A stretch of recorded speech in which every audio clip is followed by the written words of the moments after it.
dépôt de plainte et une déclaration à la CNIL dans le premier call. En fonction des régions, dans ce premier call, on a le grade qui a pour certaines régions des personnes missionnées pour leur dire voilà, en antenne locale, vous avez ça comme levier et puis on les activera. Et puis par rapport à la divulgation de données, on essaye d'informer les personnes au plus vite. Là-dessus, en général, c'est la CNIL qui fait son travail et qui explique comment l'établissement va devoir communiquer à l'extérieur. Et puis après, on a toute la phase de remédiation et de durcissement du système. Hop. Sur cette remédiation et ce durcissement, euh, on a vraiment 3 grands axes que Charles va détailler, mais c'est un peu une redite de ce qu'on a dit avant, donc je te laisse. C'est un peu une redite de ce qu'on a dit avant, hein. Je ne sais pas si on rentre dans les détails. Je ne sais pas, niveau timing. On a commencé 10 minutes en retard, je pense qu'on peut rentrer ça. On rend 5 minutes. Très juste. Alors, du coup, on va peut-être conclure là-dessus, mais et puis dire aussi voilà que vous n'êtes pas tout seul. Il y a des structures qui peuvent vous accompagner, aussi bien au niveau national comme le CERT Santé, aussi bien au niveau des régions comme les grades, avec, comme vous l'avez vu, les divers accompagnements qu'on peut proposer.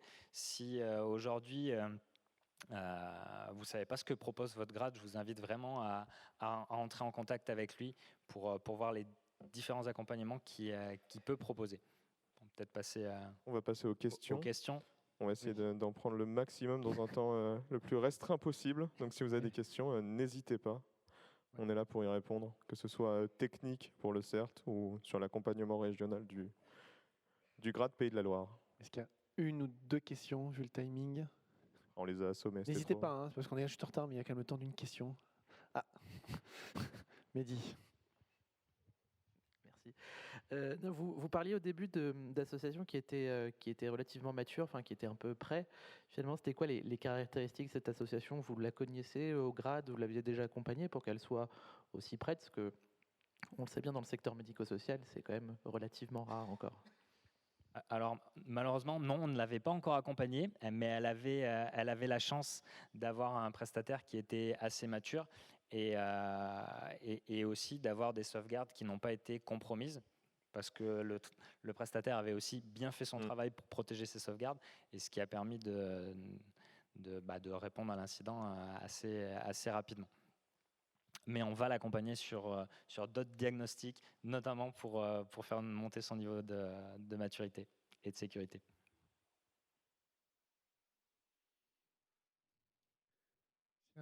Dernière tentative. Pas de remords sur les questions. Profitez-en, si vous avez des... Ah, une dernière question.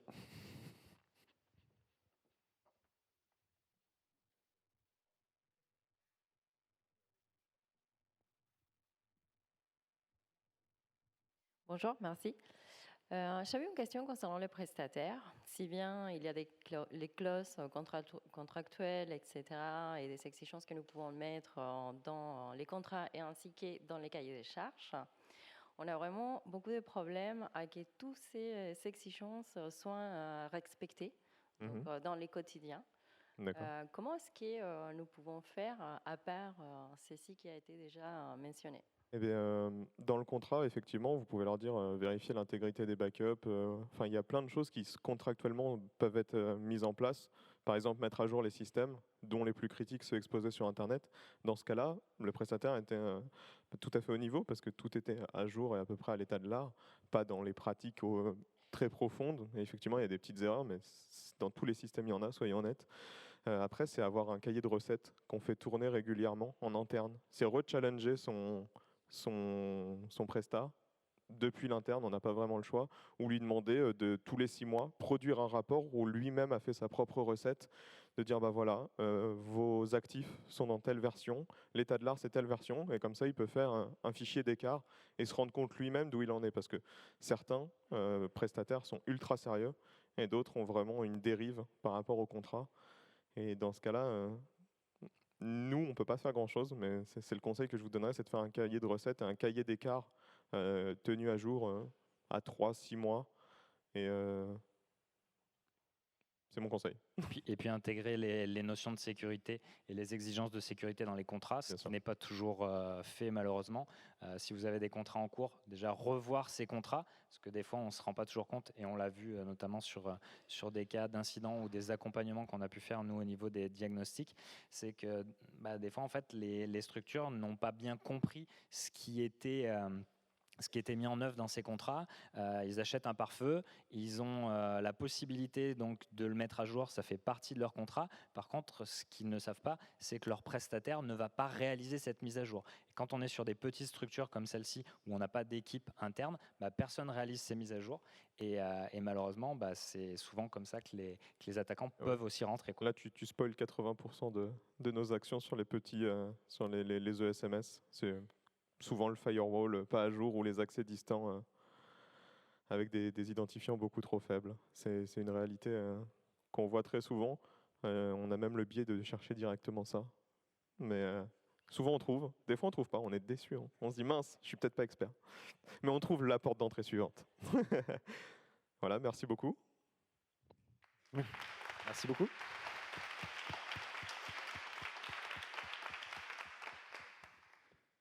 Merci Charles, merci Quentin de nous avoir présenté Jean-Baptiste. et puis concrètement comment ça se traduisait, et ça nous a fait un lien aussi avec ce qui était présenté en tout début de matinée sur les différents acteurs, l'écosystème. On a bien vu que voilà, c'était aussi tout un écosystème d'acteurs. Merci à vous pour cette présentation. Pour la suite, je vais appeler Élodie, Oriane, Fabien.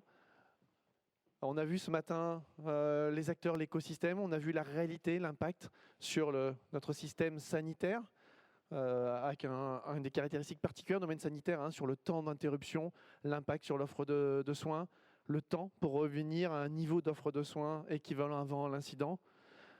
On vient de voir effectivement comment la créativité, l'ingéniosité et tous les chemins qui peuvent exister pour que tout cet écosystème entre guillemets cybermalveillant arrive à ses fins. Et tout ça conduit effectivement côté puissance publique, comment avec l'ensemble des acteurs de l'écosystème, on peut arriver, comme on essaye de travailler pour se mobiliser tous ensemble. Oui, j'ai oublié d'appeler Silver aussi, pardon Silver. pardon. Viens avec nous. Et donc comment on peut s'organiser tous ensemble en animation pour progresser tous ensemble et faire que nous devenions tous plus cyber-résilients et qu'on ait beaucoup moins d'incidents de ce type, en tout cas que les incidents, l'impact soit beaucoup plus faible et qu'on arrive à gagner en maturité et à effectivement continuer à développer cette confiance dans l'outil numérique. Élodie, du coup, je te passe la parole. Merci Jean-Baptiste et bonjour à tous. Alors, je suis derrière une table, c'est pas très agréable, je pense, pour tous ceux qui sont loin derrière. Alors, vous vous demandez peut-être ce qu'est cette task force qui s'est rassemblée depuis maintenant de décembre 2022. Donc, certains des représentants, en tout cas des membres de la task force, sont ici. Autour de la table.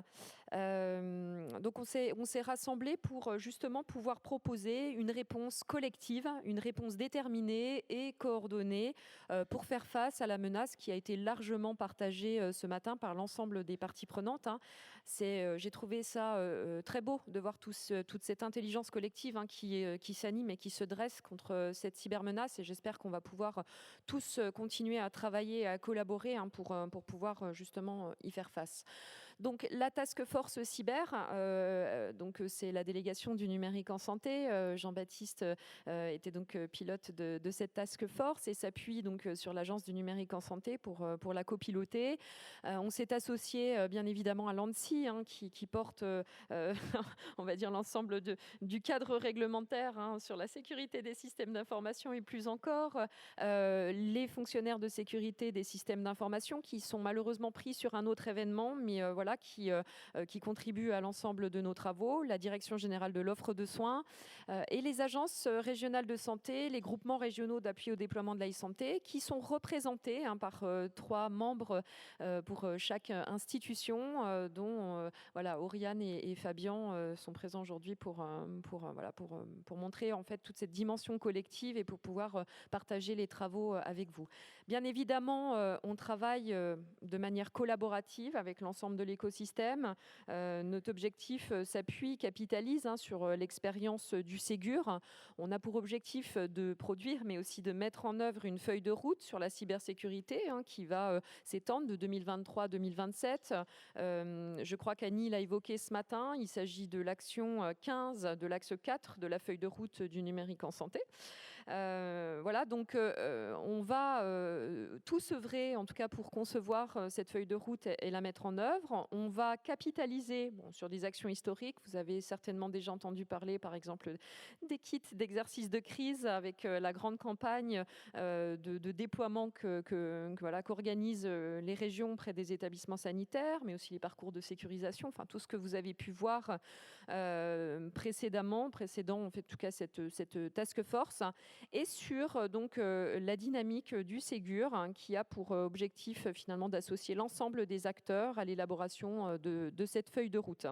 Alors on va mobiliser un certain nombre de leviers, des leviers réglementaires, des leviers incitatifs, on va vous parler notamment de financement, et des leviers un peu plus coercitifs à moyen terme. Sur les leviers incitatifs, on les évoquera certainement un peu plus tard en conclusion. En tout cas, il y a 2 modèles, enfin 3 peut-être aussi, qui sont déjà identifiés. Un premier qui consistera à lancer des appels à financement qui vont permettre à l'ensemble des établissements de rattraper leur retard sur la sécurité opérationnelle, tous les sujets qui ont pu être évoqués ce matin. On détaillera d'ailleurs notre premier appel à financement en fin de session. L'objectif étant aussi qu'on puisse très rapidement aller sur des budgets qui vont permettre de mieux fonctionner, d'intégrer vraiment le risque cyber au sein des organisations, donc des financements plus pérennes, et puis un financement qui viendra soutenir l'ensemble de toutes les actions que l'on peut porter pour accompagner les établissements, tant au niveau industriel que dans les centres de ressources régionaux qui ont été présentés à l'instant par le GRAD Pays de Loire. Alors, les attaques, elles sont quotidiennes. Le programme, il est ambitieux. On se doit de démarrer rapidement. On est attendu pour une réponse urgente. Donc, on a décidé finalement de fractionner ce programme en 2 grandes ambitions. La première qui est d'accompagner les établissements à être plus résilients, à mieux se préparer. On a entendu parler ce matin de plan de continuité, plan de reprise d'activité. Ce sera largement évoqué lorsqu'on détaillera les différents axes, de les aider à se renforcer sur le plan de la sécurité opérationnelle, de se mettre en conformité vis-à-vis du cadre réglementaire et de la NIS 2 qui est évolutif, ce cadre réglementaire, dans un contexte où l'on sait qu'il y a une véritable difficulté de recruter, de fidéliser les compétences dans notre secteur de la santé, avec donc une obligation de mutualiser de mobiliser des synergies, des mutualisations. Alors, je vous propose qu'on puisse découper, vous présenter les différents axes, et donc Oriane va pouvoir nous parler de cet axe 1 qui est la gouvernance et la résilience. Merci Elodie. Alors effectivement, ce premier axe, pour essayer d'illustrer cette force du collectif, on a vu qu'on était assez nombreux à être représentés au sein de cette task force et à porter plusieurs initiatives. L'idée de ce programme CARE, c'est de pouvoir donner une trajectoire commune et de pouvoir apporter aux établissements, notamment pouvoir les aider à fixer une gouvernance au sein de leur structure, mais aussi d'avoir notre propre gouvernance nationale en impliquant l'ensemble des niveaux, tant nationaux et régionaux. Mais il y a encore une difficulté pour pouvoir embarquer l'ensemble des acteurs, même si notre président de la République avait annoncé un plan de renforcement de la cybersécurité en 2021, comme quoi la cybersécurité devait être prise au plus haut niveau des organisations. Force est de constater qu'on a encore une petite marge de progression sur ce sujet et à faire sortir du carcan de la technique l'objet de la sécurité numérique. Donc pour cela, on a proposé notamment au travers de la DGOS, de pouvoir intégrer un volet numérique au sein du plan blanc des établissements qui leur permettent ensuite de découler vers un plan de continuité d'activité et un plan de reprise d'activité. Élodie mentionnait les exercices de crise cyber qui sont devenus une obligation annuelle pour les établissements de santé depuis le début de l'année et qui sont accompagnés en région au travers des agences et des groupements d'appui au développement de la e-santé pour l'organisation de ces exercices de crise qui mettent en lumière cette nécessité de préparation à la crise qui est encore parfois perfectible dans les établissements, mais qui décline aussi ce côté continuité et reprise d'activité qui sont venus apparaître finalement dans la feuille de route et dans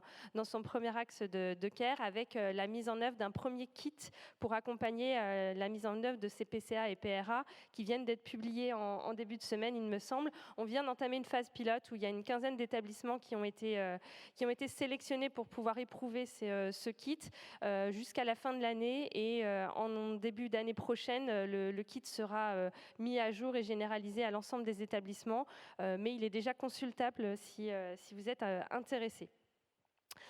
Au sujet des exercices de crise, je pense que Sylvain y reviendra tout à l'heure à propos de l'organisation des JO. Il va y avoir des impacts potentiellement assez majeurs et il y a une priorité qui a été donnée aux régions qui vont accueillir des épreuves ou des centres d'entraînement dans le cadre des Jeux Olympiques, de pouvoir aussi les outiller au travers d'un kit d'exercice régional qui pourra mettre en œuvre la coordination des acteurs entre les agences régionales de santé, les préfectures et les autres acteurs qui viendraient tourner autour de cette gestion de crise à une échelle régionale.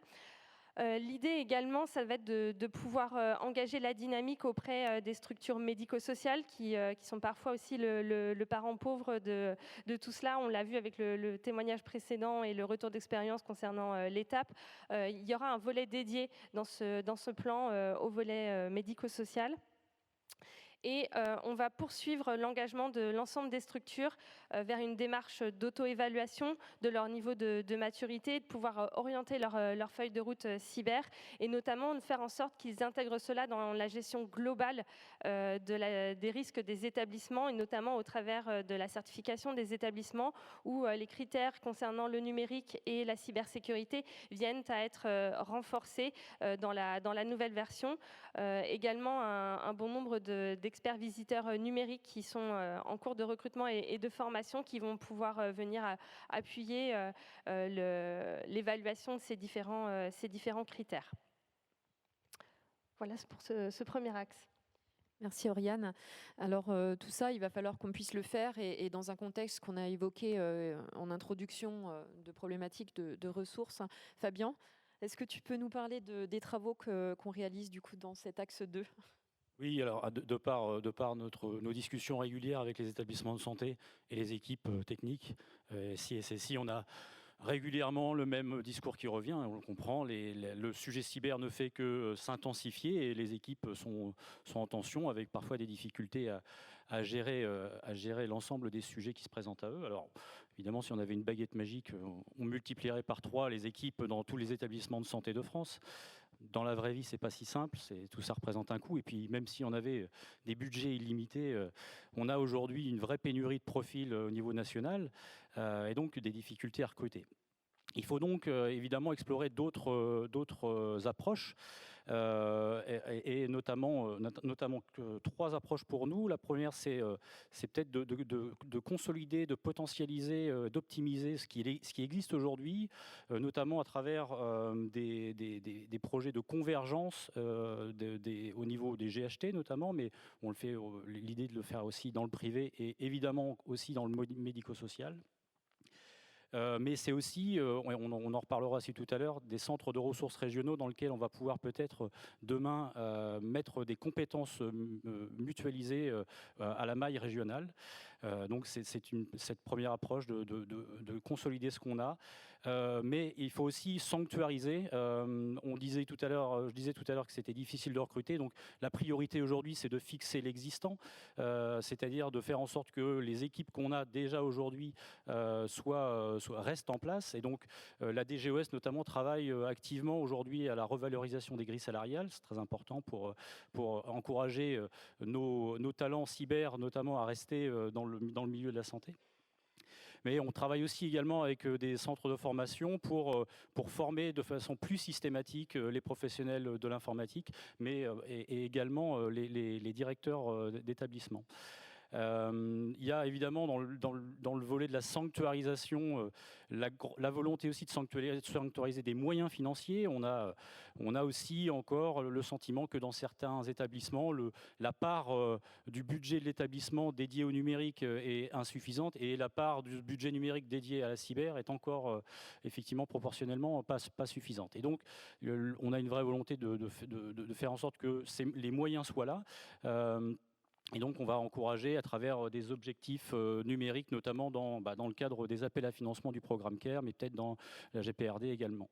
Et puis, une fois qu'on a essayé d'optimiser, qu'on a essayé de sanctuariser les ressources, l'idée, ça va être aussi peut-être d'appuyer les professionnels de l'informatique et de la cyber dans les établissements de santé. Alors, à travers plusieurs choses. D'abord, la mise en place d'un catalogue là, qui devrait être publié dans les tout prochains jours sur le site de l'ANS, qui va répertorier l'ensemble. Oui, je dis pas de bêtises, mais qui va répertorier l'ensemble de tout ce qui se fait en termes d'offres d'accompagnement cyber. Alors, il y a au niveau de l'ANSSI, au niveau du CERT Santé, de l'ANS, des grades, et aussi au niveau industriel, dans les centrales d'achat. Et donc, de façon à ce que les professionnels aient une vision très claire de tout ce qui s'offre à eux en termes d'accompagnement cyber. On continue de travailler aussi avec les industriels pour développer des offres encore nouvelles qui peuvent coïncider avec nos grandes priorités nationales sur la cybersécurité. Et puis enfin, alors on a eu tout à l'heure une présentation de l'offre du centre de ressources régionales du Pays de la Loire. Il y a dans toutes les régions, il y a un centre de ressources régionales. Évidemment, chaque région y est allée de sa propre spécificité en fonction des enjeux territoriaux, mais le but, c'est aussi d'assurer un socle minimal, équivalent dans l'ensemble des régions. Donc on a répertorié tout ce qui se fait, et puis on est en train de travailler à effectivement un socle minimal qui va devoir se diffuser. Dans cette optique-là, on va financer, il y a une part des financements du programme CARE qui sera destiné au grade, de manière effectivement à mettre en place ce socle minimal. Voilà, tout ça est en place. Alors, ça ne va pas se faire en 2 jours, évidemment. Il va falloir qu'on fasse tous preuve de patience. Mais voilà, toutes ces étapes-là sont en place, sont en cours de réalisation et on espère avoir des effets assez rapides.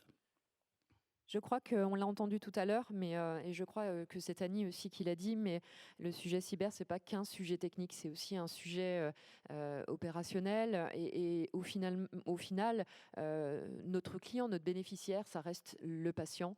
Et donc, c'est bien sa sécurité, sa qualité de prise en charge qui est engagée. Et c'est la raison qui nous anime aujourd'hui autour de ce projet. Et pour cela, ça reste notre leitmotiv, notre argument principal pour réussir aujourd'hui à convaincre et avoir le sponsoring en fait, de l'ensemble des directions d'établissement. Donc on a aussi un axe de travail sur la sensibilisation et Oriane va vous en parler. Oui, alors effectivement, du coup, vous l'aurez compris, notre cible prioritaire, ça va être les directeurs d'établissement pour cette prise de conscience autour des risques liés à la cyber et des impacts tant sur l'organisation que sur la prise en charge des usagers, mais également sur les volets financiers et juridiques liés à ce type d'incident. Pour cela, on va avoir une campagne de communication ciblée qui sera le renouveau de la campagne Tous Cybervigilants que vous avez pu connaître et donc qui va être renforcée et amplifiée dans les mois à venir. Pardon. On a déjà quelques outils qui sont disponibles et notamment des petites capsules vidéo de directeurs d'établissement qui ont accepté de témoigner auprès de leurs pairs et qui sont disponibles sur le site de l'Agence du numérique en santé. Elles sont assez courtes, elles sont très percutantes et elles peuvent s'adresser à l'ensemble des acteurs. L'idée, c'est également de pouvoir contribuer et renforcer l'animation de la communauté des RSSI en soutenant les actions auprès à la fois des clubs des RSSI Santé, mais au travers des différentes associations qui peuvent déjà exister, telles que l'APSIS pour ceux qui la connaissent. On a également une ambition de sensibiliser plus largement l'ensemble du personnel des établissements pour pouvoir soutenir les professionnels qui sont en charge de la cybersécurité à avoir une connaissance partagée autour du sujet et que chacun ait une information minimale sur le sujet. L'Agence du numérique en santé y contribue et met à disposition des contenus sur sa plateforme de formation qui est en accès libre et qui contient des contenus sur la cybersécurité qui sont dédiés sur la santé et qui sont plutôt bien faits.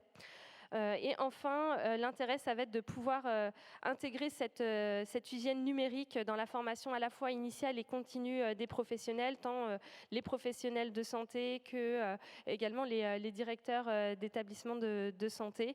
Tout cela se fera également en renforçant la communication au travers d'événements tels que celui-ci pour pouvoir partager la connaissance tant sur les risques mais aussi sur les modalités d'accompagnement. Merci Oriane. Alors de fait, j'ai parlé tout à l'heure des appels à financement et donc l'axe 4 est consacré donc au renforcement de la sécurité et notamment sur un premier domaine que Jean-Baptiste va vous présenter. Oui, sur la partie care, vous avez vu, il y a les différents temps sur lesquels on essaie d'agir, avec le temps très court. On a parlé pas mal d'actions, de coordination des acteurs. Après, il apparaît qu'effectivement, il y a besoin d'aider et d'aller plus vite. Et donc, effectivement, il s'agit à un moment d'amener des moyens avec plusieurs aspects, des moyens qui permettent d'investir à court terme, de franchir un palier, et on va y revenir. Mais ce qui est aussi fortement demandé, et ce qu'on abordera aujourd'hui, c'est aussi d'avoir une visibilité dans le temps, de ne pas faire que des investissements ponctuels, mais aussi donner une visibilité aux établissements et quelque part d'avoir des moyens pour garantir, maintenir ce qui aurait été acquis, parce que ça demande des investissements sur du long terme. On va parler d'abonnements, de services. Donc ça, c'est un deuxième temps qu'on n'abordera pas. Et le premier temps, déjà, oui, il faut qu'on arrive à franchir un palier. Notre conviction et la façon dont on le porte, c'est de se dire, il faut que sur des sujets que l'on choisisse ensemble, si on s'y met ensemble, on peut aller beaucoup plus vite, beaucoup plus loin tous ensemble, parce que l'objectif, c'est bien d'amener un maximum d'établissements à franchir un palier.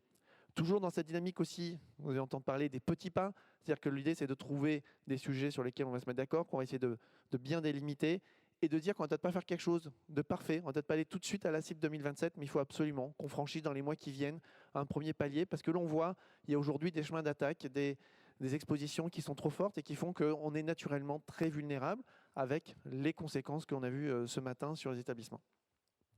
Là, on ne l'a pas remis, mais je vais faire appel à votre mémoire visuelle de fromage présenté par Silver ce matin. Je vais vous en souvenir de ce beau fromage à trous et de nommer tous les trous, mais en fait, pour montrer qu'on est bien coordonné, les sujets qu'on a identifiés, effectivement, c'est comment on peut répondre aux menaces qui ont été exposées ce matin, le rançongiciel, exfiltration de données de santé. Vous avez bien vu les motifs. Derrière, c'est des motifs pécuniaires. Les données de santé valent cher au marché noir. Et le rançongiciel directement, effectivement, compte tenu de l'impact sur l'offre de soins des acteurs qui potentiellement, effectivement, peuvent être fortement incités, motivés à vouloir payer ces rançons. Même si la doctrine reste toujours de ne surtout pas payer ces rançons, autant le rappeler. Du coup, quels sont les sujets qui ont été identifiés ? On l'a vu déjà, des établissements trop exposés, donc une exposition Internet trop importante. On l'a vu en plus tout à l'heure dans l'exposé précédent. Silver l'a dit ce matin, désolé, je te répète, mais des infrastructures, Active Directory, qui permettent trop facilement, une fois qu'il y a le premier accès, de prendre la main sur tout le système d'information. Et là, c'est fini. La guerre est perdue, tout le système est par terre et les conséquences vont être importantes. Il va y avoir des sujets autour de la détection. Ça peut arriver d'avoir des incidents, mais du coup, il y a des outils comment on peut détecter les premiers signaux. Et on voit bien que les temps d'attaque peuvent être un petit peu longs. Et plus tôt on s'aperçoit, c'est une évidence, mais plus les conséquences sont minimes. Et à l'inverse, plus tôt on s'aperçoit, plus on peut avoir des conséquences qui sont importantes. Il peut faire passer quelques jours de correction à des mois, voire des trimestres pour revenir au niveau avant la crise.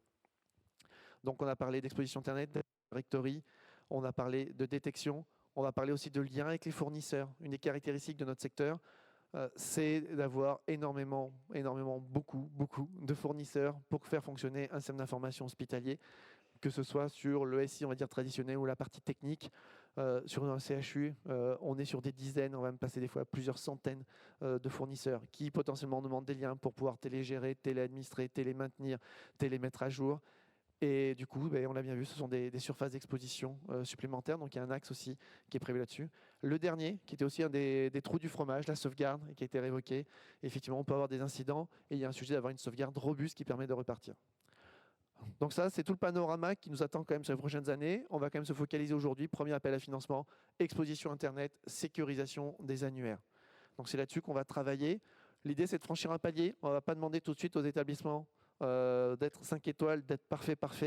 Par contre, ce que l'on veut, c'est qu'à minima, on sorte entre guillemets hors d'eau et qu'on en ait corrigé toutes les vulnérabilités critiques qui font que voilà, un attaquant sur Internet qui fait déjà ses scans comme on pourrait le faire nous, ou qui à un moment par chance a eu un accès qui lui a été revendu, ne puisse pas escalader trop facilement. Donc là, l'idée, c'est déjà de faire ce premier niveau de remédiation, mais qui demande effectivement, de s'auditer régulièrement pour maintenir le niveau, et puis surtout, entre-temps, de remédier, c'est-à-dire effectivement d'avoir la force de frappe pour corriger. Donc nous, ce que l'on souhaite faire dans ces appels à financement, c'est effectivement donner les moyens aux établissements pour arriver à mener tout ça, ces audits, cette fréquence, cette remédiation, exposition Internet. On est naturellement exposé sur Internet, hein. Beaucoup de choses sont ouvertes dans nos établissements, mais ce n'est pas parce qu'on ouvre qu'on doit le faire dans n'importe quelle condition. Donc là, l'idée, c'est maintenant, on le fait dans des bonnes conditions. Et 2, sur la partie Active Directory, effectivement, que quelqu'un qui est sur le réseau à un moindre compte ne puisse pas d'un coup prendre la main complète sur tous les systèmes d'information. Appel à financement qui a vocation à sortir fin d'année. Vous voyez une première estimation qui est là. Donc, il y a eu des éléments. Donc, la bonne nouvelle sur la partie CARE, c'est qu'on va pouvoir réutiliser des crédits du programme Ségur numérique. On est bien dans la confiance dans le numérique. Et donc, du coup, on a des moyens disponibles dès maintenant pour lancer. Donc, ça, c'est la bonne nouvelle. On n'est pas obligé d'attendre 2027. Donc, l'idée, c'est de lancer maintenant, de focaliser là-dessus. Et puis, comme ça a été dit, c'est de travailler avec tout l'écosystème régional, central d'achat, industriel du monde de la sécurité, pour qu'on ait quelque chose. On va définir effectivement ce cadre. Qu'est-ce que sont ces audits? Qu'est-ce qu'il faut atteindre comme cible? De façon à ce qu'on démultiplie l'effort et qu'on arrive à monter un maximum d'établissements. On ne fera pas 100%, mais bien l'idée, ce n'est pas d'avoir non plus juste 10 appartements témoins. C'est vraiment d'amener un maximum d'établissements publics, privés, parce qu'on est bien dans cette sphère de conscience, à destination. Et quand on dit à destination, on est sur des appels à financement courts, hein. On va essayer, le travail, hein, c'est bien de dimensionner la hauteur de marche avec le financement et le timing. Et on est sur des objectifs à fin 2024. Ça ne veut pas dire qu'on n'en fera pas d'autres, ça ne veut pas dire qu'on ne reviendra pas. Mais en tout cas, on veut vraiment arriver à permettre à un maximum d'établissements d'ici fin 2024 déjà de franchir un palier sur ça et de sortir hors d'eau déjà sur ce premier sujet. Et après, si la mécanique marche, on va enchaîner dans le temps sur 2024, voire plus, les appels à financement. Voilà, j'étais un petit peu long, mais pour vous présenter. Et puis du coup, bonne mémoire visuelle si vous vous souvenez du fromage. Alors, le programme, il est un petit peu accéléré là, depuis peu, puisque, comme vous le savez, on a 7 régions qui vont accueillir les Jeux Olympiques. Alors, de fait, on a un groupe de travail parallèle qui s'est monté et qui va capitaliser un peu sur toute l'ambition du programme CARE. Donc, encore une fois, c'est à la main du fonctionnaire de sécurité des systèmes d'information qui n'a pas pu être présent aujourd'hui. En tout cas, l'objectif est qu'on puisse mettre à disposition l'ensemble des leviers qu'on vient d'évoquer de manière un peu plus proactive, on va dire, pour les établissements sanitaires qui ont été identifiés comme prioritaires dans le cadre de ces JO, qui sont au nombre de 220 aujourd'hui, en leur permettant d'accéder aux outils d'audit, exposition Internet et annuaire technique, en leur proposant d'intégrer la phase pilote prioritairement sur les plans de continuité et de reprise d'activité. Et puis, bien évidemment, en mettant à disposition pour l'ensemble des régions ces kits d'exercice de crise régionale pour qu'ils puissent tester, en tout cas, la potentielle cyberattaque sur la région et qu'ils puissent revoir l'ensemble de leurs organisations. Peut-être que toi, Silver, de ton côté sur les JO, tu as un mot à dire. Oui, pour compléter, donc les Jeux Olympiques, c'est un événement qui va être hors norme à tout point de vue. Du point de vue des menaces que je présentais ce matin, elles vont être exacerbées parce que les enjeux financiers, les enjeux d'image, les enjeux de continuité d'activité vont être colossaux pendant cette période. Du côté de la santé, on va avoir des établissements qui vont être mis sous tension par des afflux de patients dans des zones qui peuvent déjà être sous tension d'un point de vue de l'offre de soins. Donc on va avoir un impératif supplémentaire à être prêt sur le plan de la maturité cyber pour les établissements concernés d'ici les Jeux Olympiques. Donc on a la chance, l'ANSSI a été missionné par la Première ministre pour définir et mettre en œuvre une stratégie de prévention cyber pour l'ensemble de l'écosystème, et Dieu sait s'il est large pour les Jeux Olympiques. Et sur le secteur de la santé, on a des établissements qui ont bien été identifiés comme étant clés pour la période des JO, et donc qui nécessitent un accompagnement en matière de cyber en préparation des JO. Et on a la chance de pouvoir s'appuyer sur la dynamique du programme CARE avec tous les acteurs cités par Elodie, FSSI, ministère de la Santé, ANS, enfin toute ARS, GRAD, voilà, tout le monde est mobilisé. Donc on peut s'appuyer sur cette dynamique pour avoir un relais à l'établissement et les préparer au mieux avec, pour reprendre deux trous là, dont on a parlé ce matin dans le gruyère, que sont la sécurité des annuaires et l'exposition sur Internet, avec effectivement l'ANSSI qui met à disposition des services pour auditer et blinder au maximum ces aspects-là d'ici les JO. Voilà. Merci Silver. Alors, tu as le micro et je te le laisse pour que tu puisses évoquer de fait donc, ce cadre réglementaire évolutif et nous parler de la NIS 2. Merci Elodie. Donc voilà, en complément du programme CARE, mais ça s'articule vraiment avec tout le soutien qui va être apporté par ce programme. On a aussi une actualité forte sur le plan de la réglementation cyber avec la directive NIS 2, dont je vais vous dire un petit mot. Donc NIS pour Network and Information System Security, pour démystifier l'acronyme. On a déjà une directive NIS 1 qui est déjà en vigueur, qui concerne, je disais ce matin, voilà, une centaine d'établissements de santé, les établissements support de GHT qui sont soumis à cette réglementation NIS. Et NIS 2 va apporter d'ici octobre 2024 vraiment un changement de paradigme, avec principalement une forte extension du nombre d'acteurs qui vont être concernés par cette réglementation. Rien que dans la santé, on va passer à plus de 1000 acteurs qui vont être concernés. On va revenir après sur le périmètre. Mais voilà, on a vraiment, face à la massification de la menace, on a aussi la réponse réglementaire qui se massifie. On a aussi un mécanisme de proportionnalité, on verra juste après. Il y aura 2 niveaux d'exigence selon le type d'acteurs concernés, qui seront adaptés pour aussi que ces exigences soient soutenables et adaptées aux acteurs qui doivent les mettre en œuvre.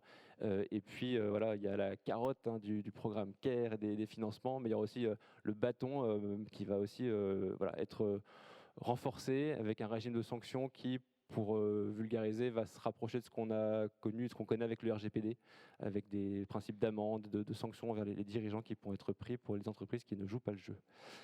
Pour le secteur de la santé, un tableau simplifié qui liste les différents types d'entités qui seront concernées par cette directive.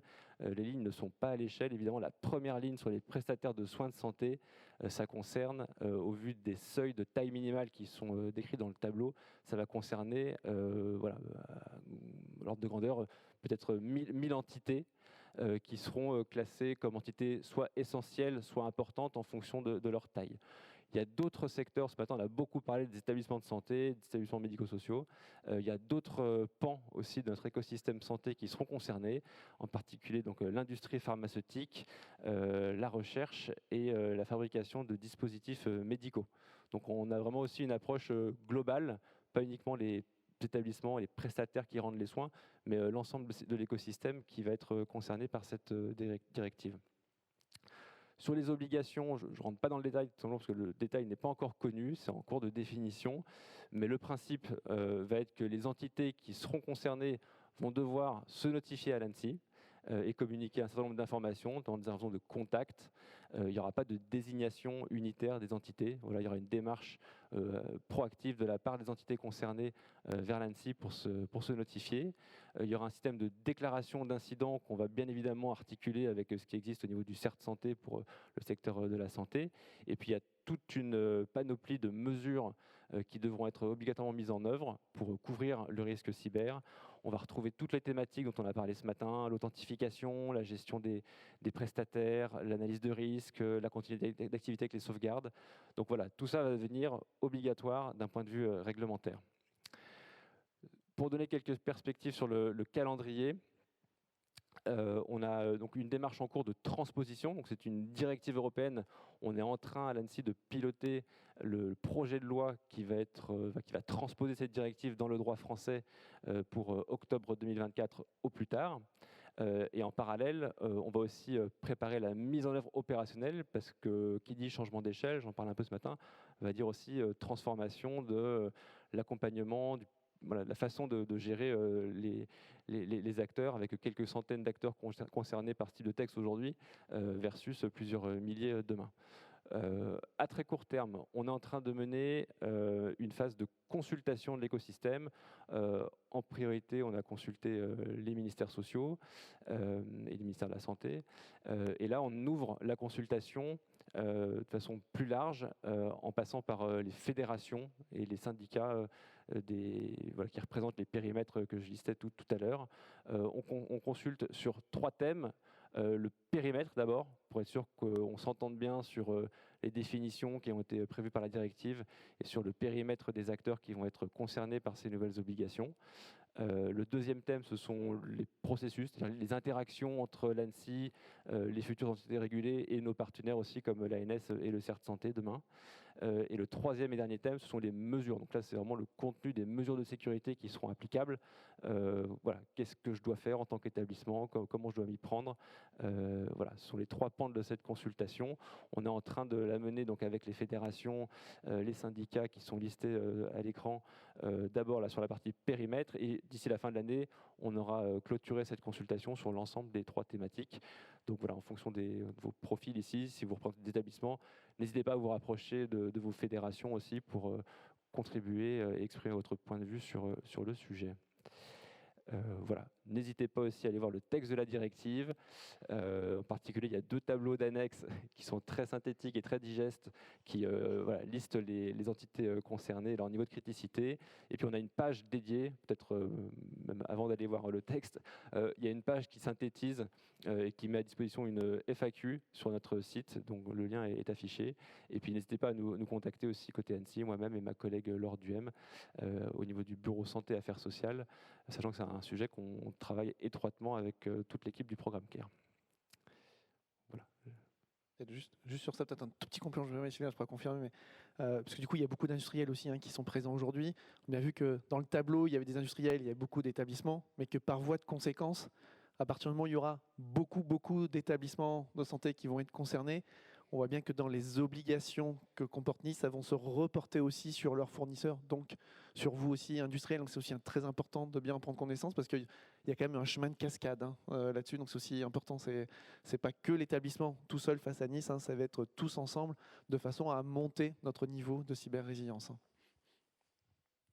Du coup, on a tenu le timing, et vous avez montré qu'on était déterminés, coordonnés et collectifs face à cette menace. Mais du coup, s'il y a des questions, même si l'heure est avancée, je pense que beaucoup ont peut-être faim, mais n'hésitez pas. Nous, on est prêts. Merci. Je rebondis sur ce que tu viens de dire, Jean-Baptiste. Pour les industriels, notamment les éditeurs du monde de la santé, que ce soit sur les fonctions support administratives ou médicales, j'avoue que quand je lis l'annexe 1 ou l'annexe 2, je ne sais pas où je suis et je ne sais pas si j'y suis d'ailleurs.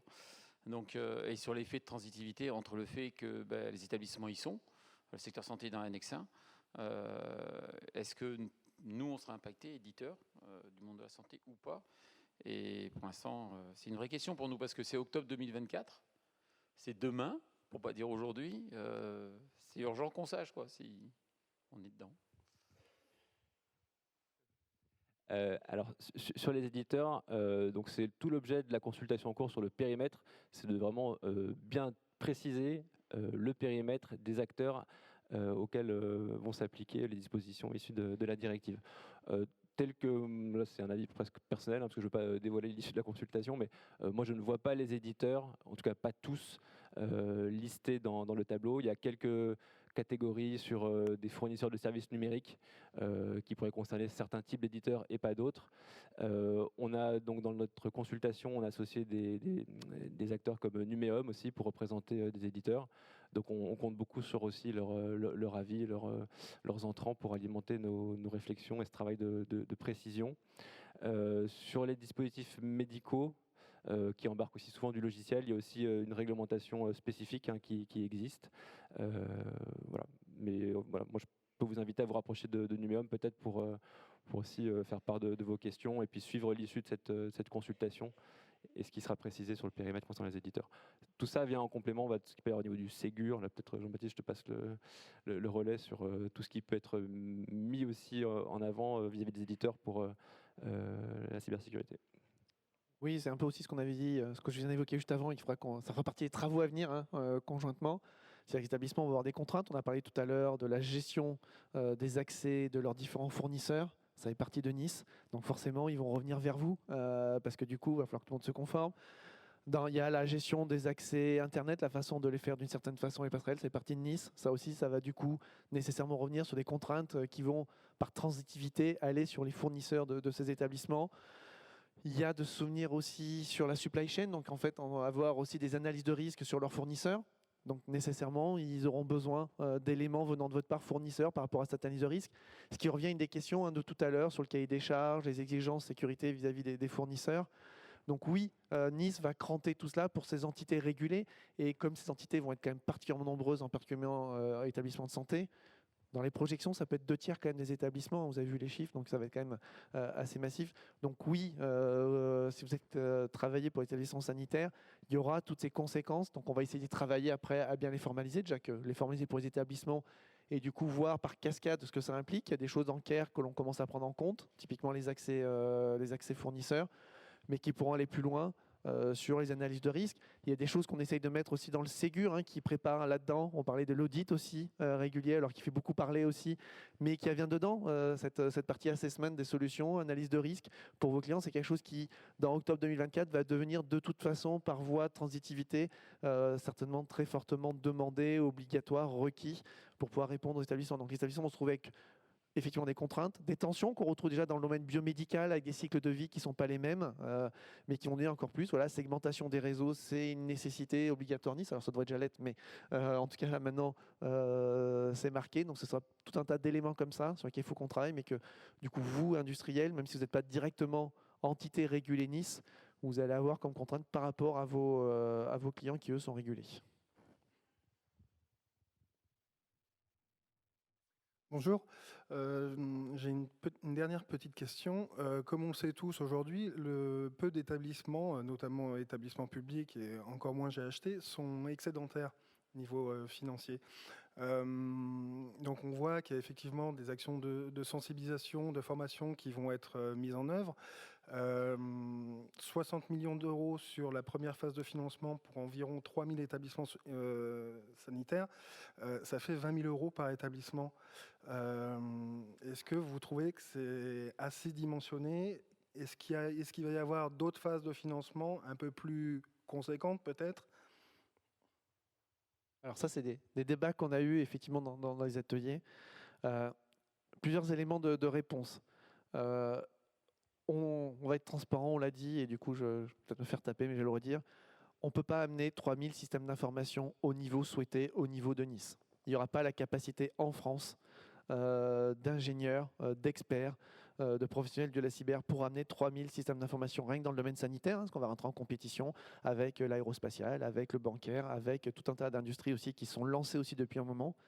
Il n'y aura pas la capacité. C'est pour ça qu'il y avait l'axe 2 sur la partie mutualisation. Si on prend le public, et le pari que l'on fait, ça fait partie aussi des discussions de comment après on affine le curseur. C'est pas de se dire on a 900 établissements juridiques en face de nous, on a 135. Alors j'ai acheté un peu plus parce que du coup quelques cas particuliers. Allez, on va arrondir, on a 140 j'ai acheté. Déjà c'est plus la même échelle. Et en tout cas on y croit beaucoup que si on n'a pas cette approche mutualisation, il n'y a pas de porte de sortie. Alors oui, peut-être que les premières marches, on pourra les prendre à 2000. Mais dans le long terme, 2027, les étapes suivantes, à un moment, on ne va pas y arriver. Trouver l'expertise AD capable de remédier 3000 AD sur 2 ans, on ne va pas la trouver. Enfin, voilà, on pourra aller chercher les experts Microsoft et autres, on ne va pas y trouver. Donc, un de nos points de réponse, ce n'est pas nécessairement divisé par le nombre d'établissements géographiques ou juridiques, c'est déjà de se poser la question de la bonne échelle aussi des DSI. On voit bien même qu'une DSI dessus, c'était le témoignage tout à l'heure, mais c'est très juste déjà pour arriver à faire de la cyber. Donc, s'il n'y a pas cette partie mutualisation, on aura du mal. Donc, après, si on attend d'avoir tout mutualisé, qu'on se donne rendez-vous dans 10 ans, on a perdu. Donc, il faut quand même lancer cette démarche. Donc, lancer la démarche, mais quand même penser mutualisation et à minima GHT. Le deuxième point, c'était sur le volume. On a fait des abacs, on a échangé. Et effectivement, le plan, l'idée, ce n'est pas d'investir 60 millions d'euros juste par année, c'est d'aller plus. Maintenant, l'idée, c'est qu'il faut commencer. Il faut lancer le premier appel de financement, lancer de la dynamique, que ça prenne au niveau des industriels de la sécurité, ça prenne au niveau des établissements, que nous aussi, on mette toutes les fondations juridiques et tout derrière, de contrôle. On ne partage pas ici toutes les subtilités, mais il faut qu'on mette cette mécanique en place. Donc déjà, d'où le premier, et qui n'est pas le dernier. On a parlé tout à l'heure de 4 domaines, et on espère bien, sur les 18 mois qui viennent, lancer les 4 domaines. C'est ça quand même l'ambition. Après, et on l'a vu sur le Ségur, une de nos inquiétudes est aussi la capacité de l'écosystème à, on ne va pas dire consommer, mais en tout cas à se mettre en marche à hauteur du volume de financement que l'on met. C'est-à-dire que, on le voit si on fait la BAC du Ségur, si on a regardé ce qu'on a prévu sur CARE par année, ben finalement on s'est aligné sur le Ségur. On s'est dit oui, mais si on fait les règles de 3, il faudrait plus. Et notre premier retour, c'est de se dire oui, mais sur le Ségur numérique, sur quelque chose qui était quelque part peut-être plus abordable, plus connu, on a eu du mal à mettre en marche tout ce volume-là d'activité collectivement. Alors on y arrive, mais on voit que c'est compliqué. Donc on a aussi cette inquiétude de se dire, oui, on pourrait dire qu'on met beaucoup plus, mais est-ce qu'on va trouver les journées hommes derrière? Est-ce qu'on va trouver les ressources en établissement pour piloter? Est-ce qu'on va trouver le nombre d'industriels pour le faire? Donc nous, on a aussi toute cette inquiétude de se dire, on ne veut pas vendre du rêve, on veut vraiment que si on fait des marches, ça soit concrète et qu'on ait un maximum d'établissements. Donc les 60 millions, il y a un tout petit peu de marge, ça peut être un peu plus, ça peut être un peu moins, on va discuter un peu. Il y a d'autres financements qui sont prévus, mais notre inquiétude aussi, c'est de se dire déjà, est-ce que cette première marche, on va réussir? Si au final, on se rend compte qu'on n'a pas amené à suffisamment d'établissements, il faut qu'on se pose la question, pourquoi on n'arrive pas à mettre beaucoup plus? Qu'est-ce qui bloque? Quel est le goulot d'étranglement? Est-ce que c'est que l'établissement n'arrive pas à se mobiliser? Est-ce qu'on n'arrive pas à fidéliser? Parce qu'avec Nice, on a plein de concurrents bancaires et tout, et on n'y arrive pas à attirer dans la santé. Pourquoi? Est-ce que si on attire, mais on a épuisé le stock de ressources, voilà. Et donc c'est toutes ces questions aussi qu'on veut tester. Voilà. Donc pour vous dire, nous on pense que c'est pas suffisant sur 2023-2027. C'est bien le premier appel à financement. C'est aussi un galop d'essai de comprendre comment l'écosystème se met en tension et est-ce qu'on va relever les défis. Et puis surtout, il va falloir mutualiser. Il ne va pas falloir penser 3000 établissements, mais il va falloir penser à une autre échelle. On n'y arrivera pas. Je citais d'autres exemples, aéronautique, milieu bancaire. Voilà, vous les connaissez. Ce n'est pas 3000 systèmes d'information séparés, hein, voilà, sur ces acteurs-là.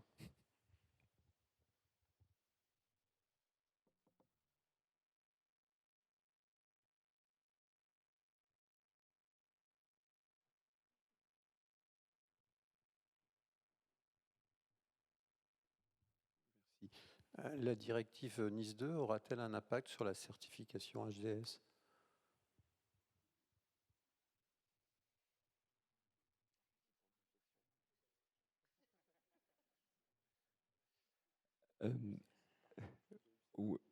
Non, j'en vois pas. Il y a des certains types d'acteurs, donc non spécifiques à la santé, sur les porteurs d'offres cloud, les fournisseurs de services cloud, qui vont être concernés spécifiquement par NIS 2.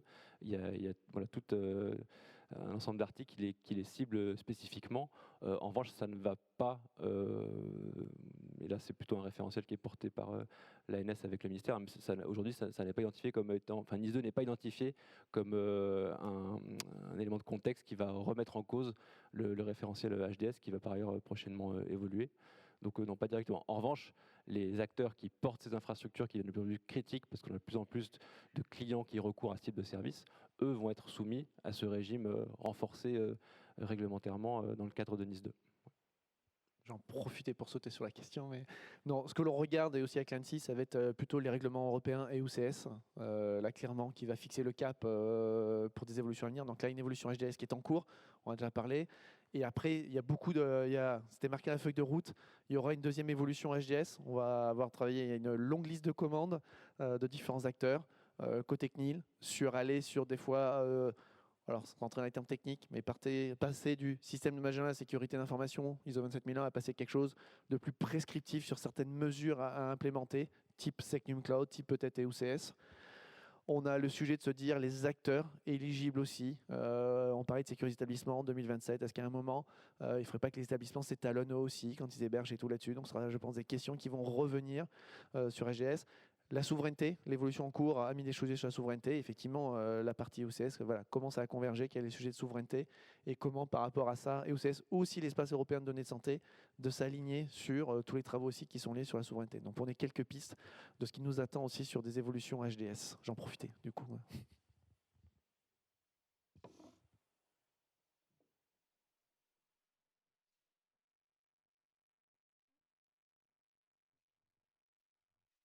le monde a l'air d'avoir faim. Du coup, on va vous remercier tous de votre participation. Et puis vous souhaiter du coup un bon appétit et une bonne après-midi. Merci à vous.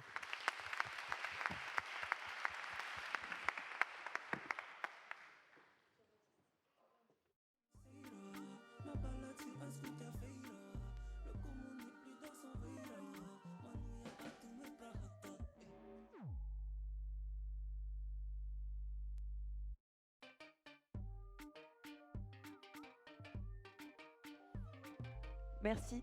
Il y a un repas qui est prévu pour les personnes qui le souhaitent juste ici, à l'endroit des pauses café. Et on se retrouve à 14h pour la demi-journée régionale bretonne sur les facteurs clés de l'innovation en e-santé.